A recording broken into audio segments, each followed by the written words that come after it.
But we will talk about Norwich, Dino, because we keep talking about them as being in transition. And then I look at the table and no one really wants fifth or sixth place. And Norwich certainly know the way to getting over the line in terms of championship. And then I think about the Norwich fans and I think, would they tolerate another horrible season in the Premier League, which you don't know that would happen, but they don't look anywhere near as ready as they would the last two times they've gone up. And then we have this factor of Pukki finishing, which just seems to the Farke, Buendia, Pukki, Krul, that reign of terror over the championship, that seems to be going.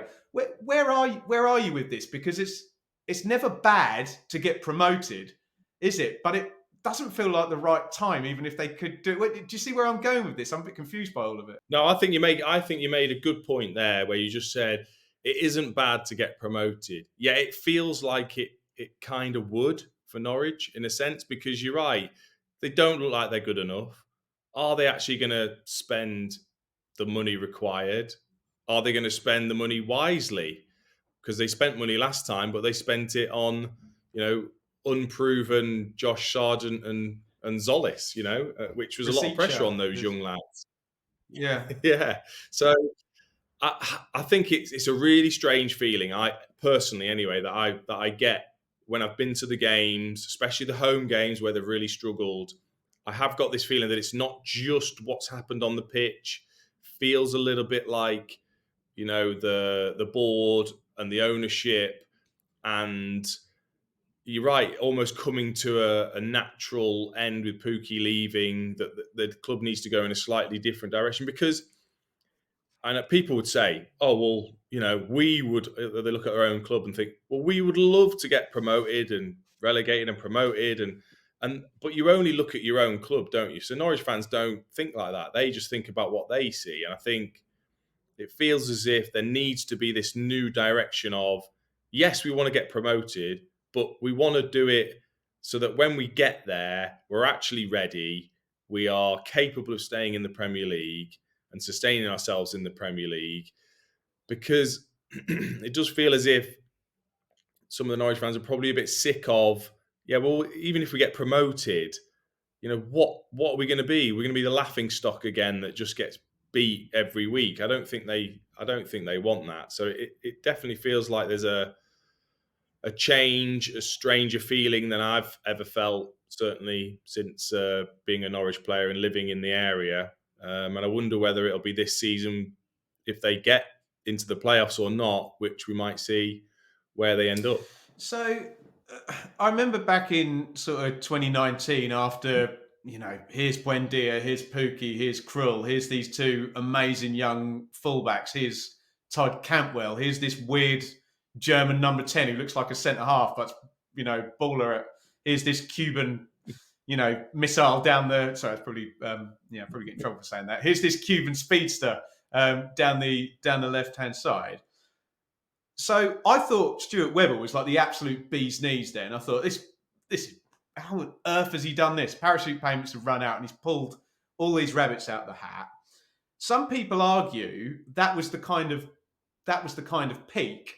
I'm not sure that's entirely fair, because in the COVID season, to keep Buendia and put Skip in, scored 96, 97 points or something like that. But it does feel like you said that the money wasn't spent wisely last time.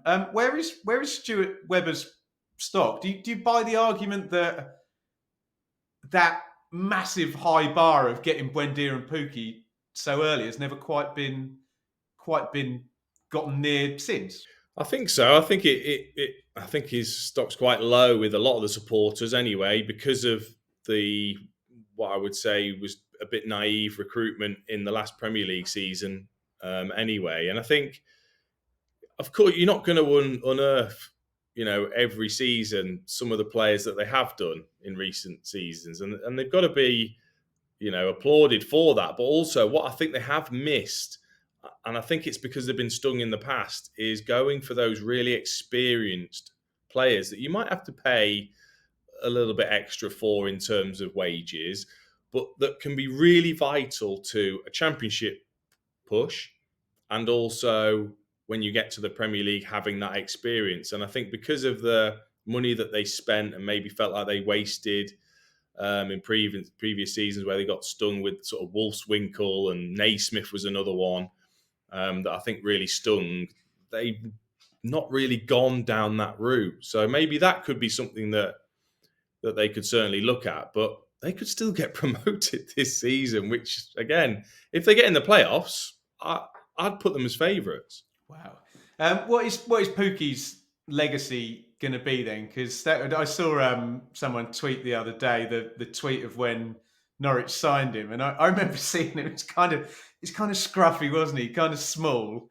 He hadn't shaved the head at that point. He got a big beard and everything, and playing out on the right wing. You know, who's this guy? And I tweeted as well, Dino, best pure finisher.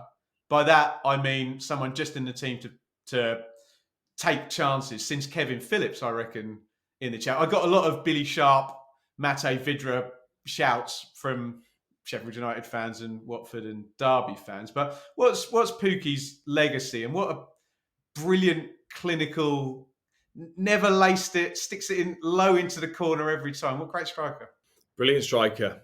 Yeah, I mean, total opposite to someone like myself. You know, when I watch him, I sort of think, you know, he does lots of things that I would never even dream of doing. He's mastered the sort of on the shoulder run, especially in tight areas. That was his sort of forte, was when Deere or Cantwell would just slip that ball down the side and he was just in. And like you say, he didn't smash it in. It was just caressed into the back of the net. I think he'll go down, certainly in Norwich's history. He'll be almost, I'd class him as almost like the silent GOAT. You know, he's just a lovely bloke that keeps himself to himself, works incredibly hard, sticks the ball in the net, doesn't, you know, crow about it, and has been an incredible servant, you have to say. I mean, his record well and truly speaks for itself, both in the Championship and the Premier League, and I think he'll be very, very fondly remembered. And they'll miss him. They need to find that player that can, like you said, just finish when the chances are there most weeks. Amazing. Dino, thank you so much for giving up your time and joining us. And we will speak very soon, my friend. Pleasure. There's not many Ipswich fans that I would allow 40 minutes.